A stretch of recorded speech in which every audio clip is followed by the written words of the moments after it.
3 weeks into the NBA season, we don't know anything. You're right, that's not true. We know the Lakers really, really stink, and Kobe's heading for a Godfather 2 ending. No more rings, no more Laker family, all alone. We know Miami is not dead yet, and we know the Triangle is wreaking havoc on the Knicks. Amari, look out! We know the Cavs aren't winning 70 games, but at least they seem happy, right? Aw. We know OKC is haunted by two things: the Skirvin Hotel and the James Harden trade. We know the Clips have a livelier owner, but they're screwed unless they find a shooter with size. I can make the corner three, Doc, and I'm available. Settle down, Jalen. We know the Brow is our league pass MVP. We know Bogut is doing a nice Walton impersonation. And Boogie Cousins blossomed into an all-star. Boogie! Even better, his teammates actually like him. We know 13 teams can make the finals. 13! And we know Kobe doesn't play for any of them. Does that bother you, Kobe? No, it doesn't bother me. I'm festively jovial about it.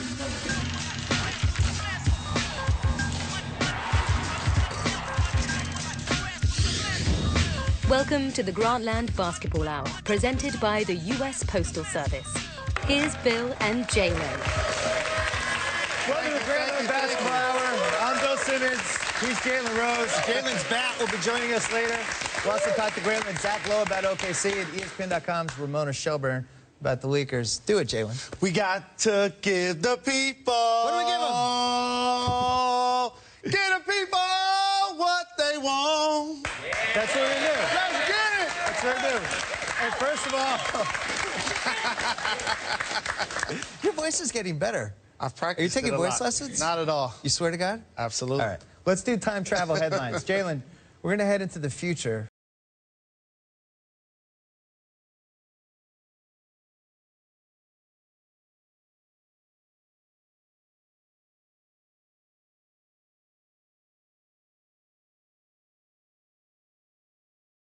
Headline. Tim Duncan is back. Manu's back. Kawhi's improved. They won by the largest margin in NBA history. And their two competitors in the West, they just beat them soundly, in my opinion. That's Clippers, the Clippers Warriors. and Warriors. So I was of the opinion that this was going to be the year after season. Like last year was perfect for them, right? They redeemed the worst loss, one of the worst losses in NBA history. They killed the Miami Heat. They make LeBron actually move operations to Cleveland. 5th ring for Duncan and Pop, the whole thing. I bought into it. I didn't see how they'd recapture that. But Parker had this really interesting interview after the Warriors game, and he mentioned two things. One was he was talking they had never gone back-to-back before, which I was like, oh, that's interesting. That's like a good motivating force for them. And then the other thing, he kind of let it slip. He thought, you know, if this is probably Duncan and Manu's last year. And then he caught himself. He's like, well, you know, if they... But are we starting to think this is the last stand for those two guys? I do think it's the last stand. Tim Duncan is monitoring his minutes along with Pop, and rightfully so. They're playing for the marathon. Tony Parker, while we don't like to judge players by only rings, he's established himself, to me, as still the top point guard in the league. Yep. As long as he's still in his prime, to go with the other things we talked about, I think we'll be in San Antonio come June on the Riverwalk. Oh, no. Really, again? The Riverwalk? No, I like San Antonio. I mean, 3 years of the Riverwalk might be a little excessive. But, you know, I was thinking about the Duncan Manu thing and how it led to Kawhi Leonard. And basically, they didn't give Kawhi the extension, right? Which they should have. Why wouldn't you want to lock up Kawhi Leonard for 5 years, $90 million, whatever it takes? He was a Finals MVP. You want to keep him hungry. You want to keep him thirsty. thirsty. Think that's the reason? Absolutely. He's still a restricted free agent. We know we're going to give him top dollar. The other 29 teams can throw offers at him. He's not going to leave San Antonio. He said he wanted to be a Spur for life. Now, if you Pop, you just have that hanging over him all season so he can play with an edge. Pop playing a psychological advantage? He wouldn't that do doesn't it. sound like a... He wouldn't do that. I also think if they think Duncan and Manu are leaving, you keep the cap space open. You make a run at Marc Gasol. Is there a more perfect Spur than Marc Gasol? Could you pick anyone on the league who would just fit in with them better? He would fit right in, but we don't want to start tampering on this show. Okay? He has a job with Memphis. They're doing really well. Right. If you had to pick one team to unseat them, I would pick the Warriors. David Lee didn't play in that game the other night. I like the passing big men. I think the Steve Kerr was a big coaching upgrade. They can shoot threes. Would you agree that's the scariest team for them? That is the scariest team because they have the best starting backcourt in the league with Klay Thompson and Steph Curry, who's leading the league in steals. It's not Rondo and Avery Bradley? Oh, no, sir. You're not in okay. Boston right now. Oh, sorry. And so now Harrison Barnes has improved. If they can get and stay healthy up front, in particular with Bogut, because he's an anchor, and Andre Iguodala can continue to improve and give him intangibles, I do think the Warriors are really scary, but it's all about if they're playing at home. They're a different basketball team in the playoffs at home. Watch for their seed. I think they have the best chance. Let's look at another headline. What do we have? Boogie to start an All-Star game. All right, so Boogie! We'd have to help with this because Dwight Howard probably has the inside track. We're going to have to do a little internet campaign to try to get him. But from an offensive standpoint, Boogie has been out of his mind, not just last year, but this year. He's in the top 4 in PER if you include last season and this season. Then the list of names, it's Anthony Davis. Can we see that list? Anthony Davis, LeBron James. I think Boogie's 4th. Oh, yeah, Durant is 1st. So Durant's not even playing this year. But Cousins has become a legit offensive guy. Needs to stay in the court, foul trouble. For Boogie, it's all about perception. The numbers were there. Right. We're huge Boogie fans, and we've been talking about this for the last couple of years. But since he played with the FIBA team this summer, we understand now that he's more mature. Right. He learned the difference between a 45% shot and when your teammate is open for a 60% shot on that possession. He's working hard. He's keeping the technicals down. He's staying emotionally invested in the game, and he's been dominant in the paint especially. Everyone's pointed to Team USA for him and for a couple other guys, Anthony Davis and a few others. Why hasn't it worked for Andre Drummond? The Team USA thing, reverse worked on him. Because normally when you play on Team USA, you're the go-to guy and or a creator on your team. Andre Drummond has to rely on other guys to get him the basketball. They haven't been able to do that. And also for a player like Boogie, he had a teammate, Rudy Gay, on the team. Steph Curry had a teammate, Klay Thompson on the team. So Josh Smith didn't make the team. No, he didn't make it. Just that close. Can we look at the list of Kentucky people just from 2009? This is ridiculous. The starting lineup. These are just Kentucky draft picks. It's 2009. That would be about as good of a starting lineup as anyone had in the league. And then look at the bench. This is interesting. We got Jalen Rose Jr. I didn't know. Congratulations. But that's a deep team. Would that Kentucky team, if you just made that a team, would they be not the Spurs are the favorites? Would be they one of the favorites? All Kentucky. They would definitely be a playoff team. And in talking to Coach Cal about those guys, who obviously he loves all of them, the money that they've made as NBA players and endorsements can affect the gross national product. Like, I think the number is like $650 million. Like, he's churning them out, and rightfully so. He's built a terrific program in Kentucky. Well, we didn't spend that much money on these headlines. Let's look at the next one. The NBA Finals come to Canada June 10, 2015. That would mean Toronto has made the NBA Finals. Do you believe that headline? Not gonna be able to do it. I love what I'm seeing from the Six. Big shout, Drizzy Drake. They have a terrific backcourt, one of the top 3 backcourts, in my opinion, in the league with DeRozan and Kyle Lowry. But they must make a move to solidify their play up front. Oh, now you're speaking my language. Because does that mean a trade? Yes, they definitely need to add someone up front that can give them some scoring consistently, because they need a third option that's really going to produce in the playoffs. Well, and they have a ton of expiring contracts. I think it's close to 27, 30 million, something like that. Let's look at some of the targets that they could go after.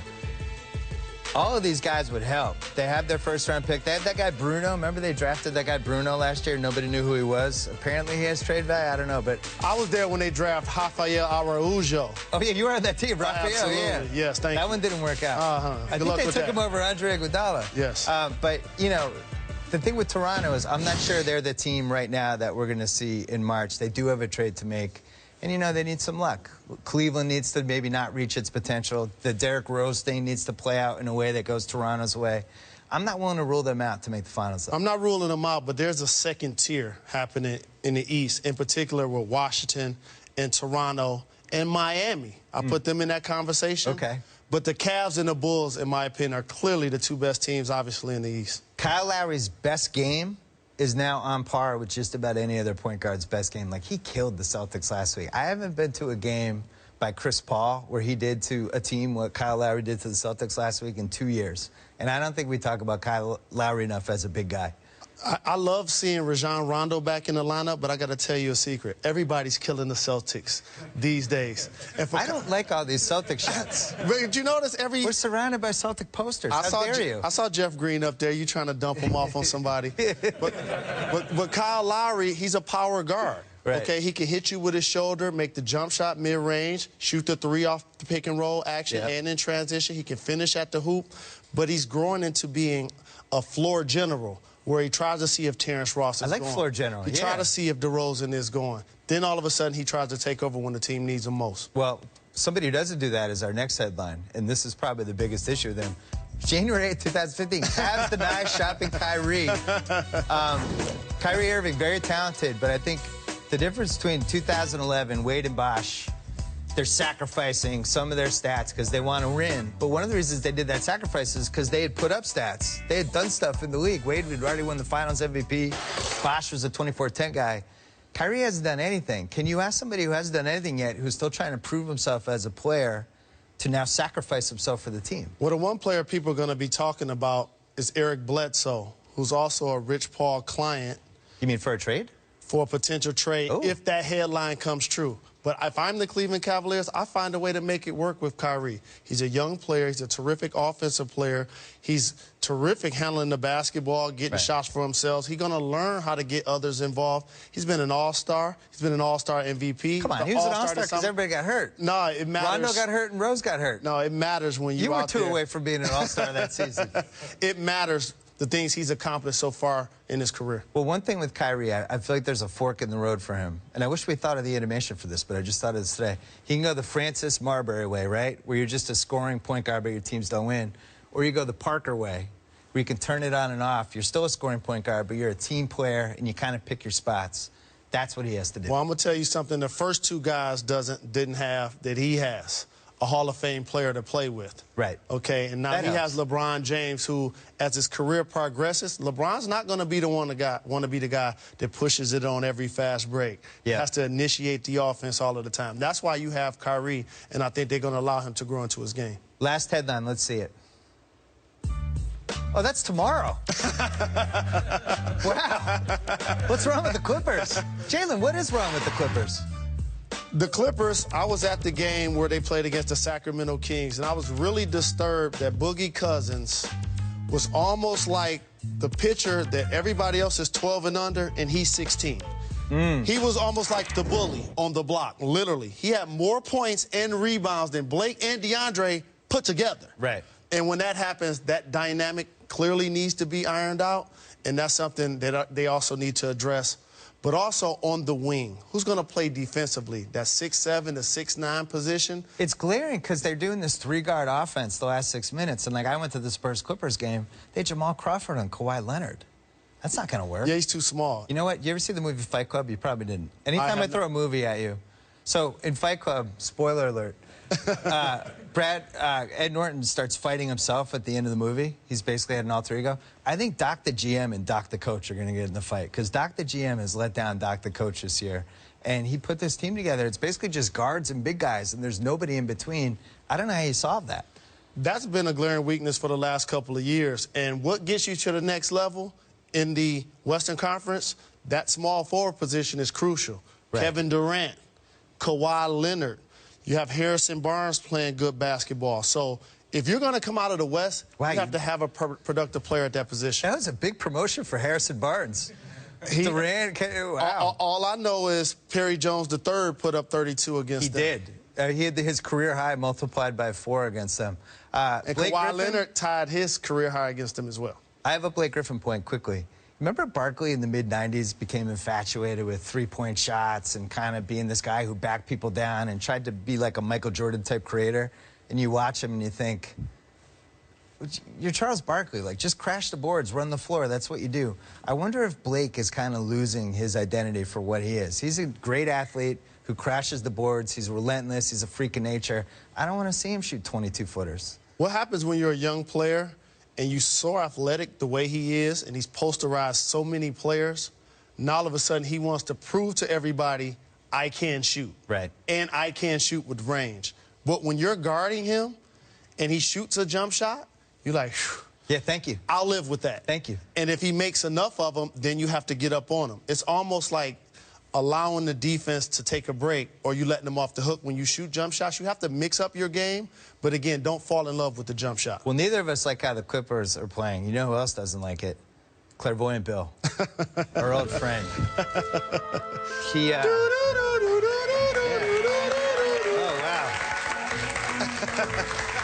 Oh, wow.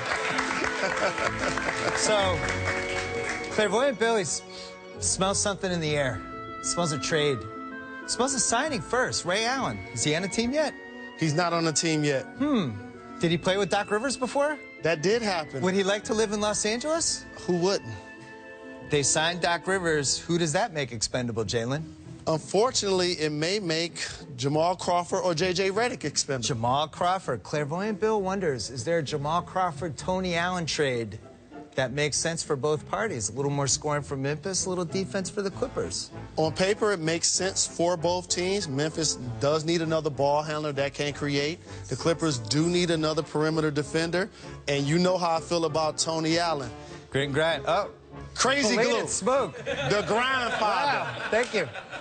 Clairvoyant Bill apparently has his head on backwards. I apologize. Head on backwards.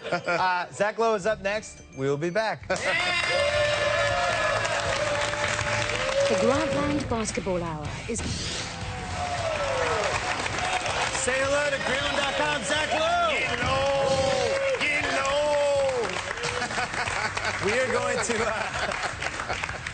We're going to try to figure out if the Oklahoma City Thunder can make the playoffs. This would have been an impossible conversation 2 months ago, but look at these numbers. Let's see what the actual records are. So let's say it's a disaster, these first 33 games, and they go 8-25. That 40-9 mark would almost be only two teams have done that in the last 10 years. Now, I'm projecting, Zach, you tell me if you disagree here. They said Durant 6 to 8 weeks, which would put him back mid-December. That's a broken foot. A lot of guys have had issues with that foot if they rush back too soon. Doesn't January 2nd seem like a reasonable estimate there?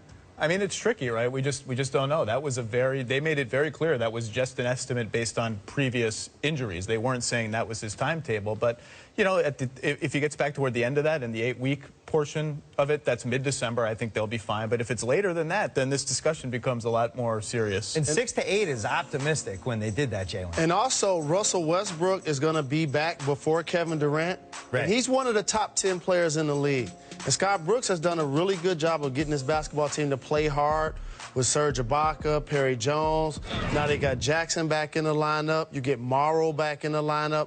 I do think this team will make the playoffs. So let's say 15-18, those first 33 games, then it becomes a little more realistic. We all think the last couple years it's been somewhere between 46 and 50 non-strike season, but every season, the last 4 other than that season.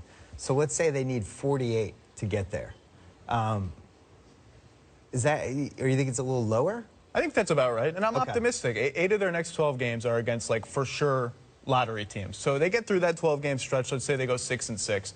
They're at 9-12. Westbrook's probably back by then. They need to go something like 40-21 the rest of the way to get to that 49-win mark. And when this team's healthy, they can go 51-10 over 61 games. Well, we're assuming that Durant is coming back and he's 100%, and I think that, how do we know? You just don't. You don't know. But also, what's the deal with Kendrick Perkins and Serge Ibaka freezing out Reggie Jackson? Brutal. That game, though, he was hogging the ball that game against Brooklyn. He was hogging the ball. And Scott Brooks called him out publicly, and he's been playing a lot better, a lot more unselfishly since then. And they look really good last. I'm surprised we're doing this segment, considering they just throttled your Boston Celtics. They did. We're taping this on a Thursday day before they did. Was this the ultimate revenge of the Harden trade, though, which neither of us liked, where, you know, the odds of losing Durant and Westbrook are like 50-1 to start the season, but they did. And this is one of the reasons you don't trade James Harden, because you have injuries in the NBA. You're going to lose guys. Is this the ultimate revenge? Look, we still don't know, right? The ultimate revenge will be if Kevin Durant leaves in 2 years. That's true. Look, they did the Harden trade for 2 reasons. Number one, to save money. I don't care what anyone says. They just didn't want to pay the tax. They keep saying they're going to pay it. wake me when they pay it. Number two, they were betting 4 players would be greater than 1 in the long haul, right? They turned Harden essentially 4 pieces to Mitch McGary, Steven Adams, who's good, Jeremy Lamb, who looks awful, and a salary slot that could be Reggie Jackson when he resigns or if he resigns next season. The bottom line is that might work really well for the next 8 or 10 years, but only if Durant stays. And in the meantime, Harden has been, I think, rather easily better than all of those guys combined. And that was only amplified when Westbrook and then Ibaka got hurt in consecutive playoffs. But how about this? The choice was really, do we want a perimeter offensive player like James Harden, who can grow into the player he is now, or Serge Ibaka, who's a defensive force, who's still been an anchor, though Westbrook and Durant are out right now? And the other thing about that's going on this season, let's say they do have to go, I don't know, 37-10 or whatever it ends up being. I don't remember an NBA situation like this before, where you have all these guys just kind of fighting to keep them in the relative position of now having to make this great run. But they're going to have 2 of the best 10 players in the league with Ibaka. You also give all the other guys the experience of playing in big moments. Which is and big. This would be kind of exciting, I think, down the stretch. This would be the most compelling storyline of the season. And also, where's your level of trust? Because I have 7 teams, Spurs, Golden State, Clippers, Houston, Portland, Mavs, and Memphis, that I think are in. So now do you trust New Orleans, Phoenix, and Sacramento more than OKC when they're going to get Durant and Westbrook back? And that's why it's so important when Westbrook comes back and when Durant comes back, because there's going to be a point of no return, I think. Especially Westbrook, he broke his shooting hand. We don't know if he's going to come back 100% from that right away. You know, it'll be a couple games where he's got the brace on, all this stuff. Then Durant comes back with a foot injury that, as we said earlier, like has derailed a lot of guys. And the biggest mistake you can make with that foot injury is to come back too soon. This is also a team that's been very, very patient with the health of their young players. I don't see them rushing back Kevin Durant. Hey, you 90%? Yeah, go out there. They're not going to do that. Well, but that's the only scenario. Mark Cuban suggested this week that maybe they should tank like the Spurs did in the mid to late 90s. That's the only scenario where that's considered, right? If they just can't come back till February and the season is lost. Otherwise, the clock is ticking on Kevin Durant. Yes. They cannot afford to punt one of the last 2 seasons before his contract expires after all the bad stuff that's already happened to them. That's an interesting thought exercise, but it's not a real thing. Do you think if OKC doesn't win a championship between now and when KD becomes a free agent, they will A, trade him, and or B, he's going to leave when he can? Well, they won't be able to trade him if he hits free agency. I think next summer they could be in a Kevin Love situation. Like, he could send the messages like, look, this is my last stand. That's it. You might as well trade me now. I don't know if he would do that, and you don't really think he would do that either, because he's a little more concerned about his image than maybe Kevin Love was. Well, he's done a good job in OKC of being the MVP of the league, yet being somebody that's able to live a life away from basketball, have a good time, not have to deal with the scrutiny of a large market. When you Hot spotlight on him the whole time. Absolutely. Yeah. You go to Washington, D.C., you're playing at home, you're getting 65 tickets a game, and all of a sudden, everybody's trying to become your family member or your friend. I don't know if he's ready for that distraction. You don't trade Kevin Durant. You don't trade Kevin Love is a nice player. He's a top 10 player. Kevin Durant is a transcendent player. Do you trade him if he says, I'm going to leave in a year? I don't think he'll say that. Because, well, look, I'm kind of optimistic for them because LeBron just left the Heat, which was a finals team and a championship team before that. But they were an older team that was clearly aging the wrong way. Durant has 2 young guys, 25 and 25 years old, both of them, and they win 60 games every year. That's a tough situation to leave. You got to be really confident you're walking into a good place to leave that situation. And nobody ever talks about how Sam Presti and Scott Brooks have done a good job putting talent on the roster and developing that young talent to go with KD, to go with Russell Westbrook. I think he likes being a leader to those young players. And you thought, like, when LeBron went back home, that empowered the rest of the league a little bit. Now, that would be the case that Durant would go back home to D.C. Like the other star players saw the kind of bump that LeBron got with the Skylar Grey song and just the documentary and all that stuff.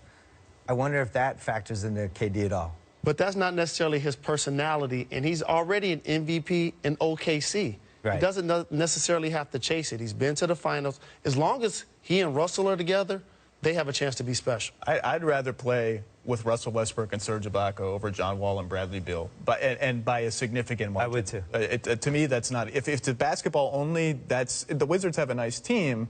Ibaka is a difference maker defensively. They don't have that. I agree. if they got the 8th seed, how bummed out would the Spurs be on a scale of 1 to 100? 120? Bummed out enough to start resting guys every game down the stretch. They're already resting everyone. I mean, that's the fascinating stuff. Nobody wants to play that team in the first round. You would absolutely, if it's close, see some strategic tankery, let's say. That's the fairy tale ending, right? They make the 2012 finals, Harden trade, bad luck, bad luck, bad luck, bad luck. Climb it back, they get to the 8th seed, and then they upset the Spurs, they roll through, they win the title. Or regardless to who has the #1 spot, we can't wait to see the last 2 weeks of the season and how teams jockey to get away from the #1 spot so they don't have to play them. It's not tanking, but it's something else. It's tanking. Call it what it is. It's playoff tanking or something? Strategic tanking. All right, let's make a pick. Who makes the 8th seed in the West if OKC somehow doesn't get there? I'm assuming under this scenario, Durant doesn't come back in time. They can only get to 43 wins, whatever. Who steals that spot? I'm going to go first. Don't count your argument about saying 43 wins. I'm going to say the New Orleans Pelicans. You know why? Because Anthony Davis averages a 25 and 13 every game and has all-star defense. Every time that scenario's happened, Duncan, KG, Malone, whoever, that team makes the playoffs, so I'm picking them. I just got to tell you a secret. Kevin Love, without the defense, had those exact same numbers for Minnesota. Without the defense. Without the defense. Without the defense. Anthony Davis is so good, it's unfair. First of all, I'm optimistic for Oklahoma City. I think they will make it. So that's who you picked then. But no, who I pick in the event is don't couch it. The running, gunning, funning Phoenix Suns. This is the team. Comfortable in their own identity. They've had some issues, integrating the 3-point guards and replacing Channing Frye. I just feel compared to the Pelicans, the Suns know who they are. They're a little bit more comfortable. They've had a very home-heavy schedule so far. They're about to hit the road. But I feel like that team knows what it is. Suns are a great league pass team. But who's their leader? Ooh. Who's the guy that's going to galvanize the troops? And another thing, when I watch them play, everybody has the green light. Oh, it's great. All great teams have a #1, and they still have to iron that dynamic out. I agree with Jay. I think they're slightly off this year. I don't see it with Phoenix. Can I say, anytime Gerald Green and Isaiah Thomas are on the floor together, you need to switch the channel immediately. And so what I'm going to do is, I'm not a prisoner of the moment. Oh. This is the team I knew he was going to do this. The 8th Come seed. on. Why not the Kings? They're going to get the MVP of the NBA back. He's going to have fresh legs, and he's going to average at least 30. Russell Westbrook is going to be a blur, a Tasmanian devil out there on the floor. They're getting the 8th spot. I didn't know you could do that. I'm pouring one out for you. I just poured it on myself. Zach Lowe, we can read you on Grantland.com. You're doing a great job this season. I look forward to seeing you cover this OKC. Get low.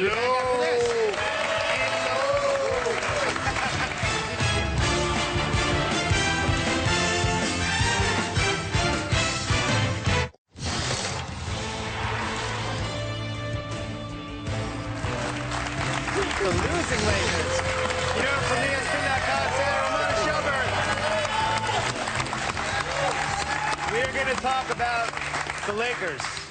The Lakers aren't doing well. You just love this, don't you? Well, I think it's a newsworthy story. You're such a homer. I think we need to talk about it. Ramona, you have an interesting theory. Everybody expects the Lakers to tank. Phoenix gets their pick in next year's draft unless it goes in the top 5. Everyone assumes, oh, this is great. The Lakers will lose, they'll get a top 5 pick. You don't think they're going to do that? They can't. This is Los Angeles, Bill. Like, the Lakers have missed the playoffs 6 times in their entire history. Since Jerry Buss bought the team, they missed it once, right? The 1993-94, they missed it last year, and they're gonna miss it again this year. You can't do this in Los Angeles. This is Hollywood. When you are not relevant, when you are not in the game, people just forget about you. It doesn't matter if they win a championship. Like, they would rather be 8th and at least have their fans engaged in this season, at least have them watching the games other than watching how many points Kobe's going to score, how many shots he's going to take. They have to be relevant. They cannot not be relevant. And I'll tell you right now, you'll sit next to Jeannie Buss in a lot of these games. She's sitting there with Linda Rambis and Stacey Kennedy, her friends. And every single time she's like, my dad always says, we cannot miss the playoffs. The Lakers just don't do that. I agree with you. This is the city of palm trees, lowriders, and movie stars. Can't be tanking basketball games. They have the Black Mamba on their roster. And speaking of I thought you were calling him the Gray Mamba. Well, he's going to be at the end of this season. Okay.